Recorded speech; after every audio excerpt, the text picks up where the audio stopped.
Hello everyone, in today's video I'm going to show you how to make a scrolling background on Scratch. So the first thing we need to do is go to the backdrops and select the backdrop. I'm going to choose blue sky. We then need to go onto the costumes tab and select the stage. Now we need to click on blue sky and drag it over sprite 1 so that it shakes. Now let go, and if you click on sprite 1, you can see that we've got a blue sky. So make sure that this costume is selected. Now go back to the stage and delete the actual blue sky. Now you can see we've got a sprite called sprite 1, and it looks like a backdrop.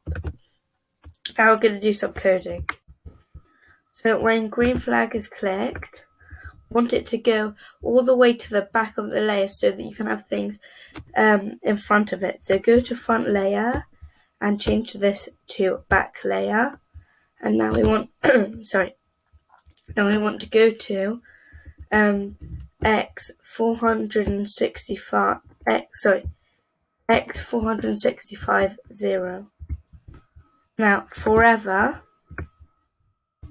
we want to go to motion and say change x by -5. This will scroll it all the way to the left continuously, but when we get to the end, it will just stay there. So what we want to do is put an if.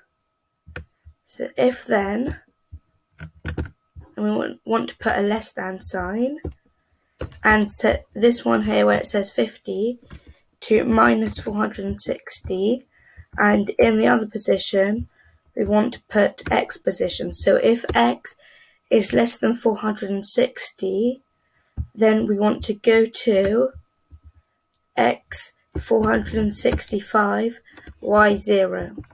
Now if we run it, you can see that it scrolls, and when it gets to the end it will go back to the beginning, but there's still a huge white gap.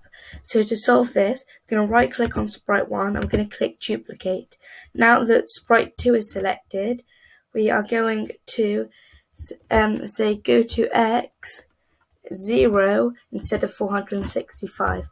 Now if we press the green flag, you have a continuous loop that is scrolling, and as you can see it moves across all the way to the left and continues. So that's how to make a scrolling background in Scratch. Thank you for watching.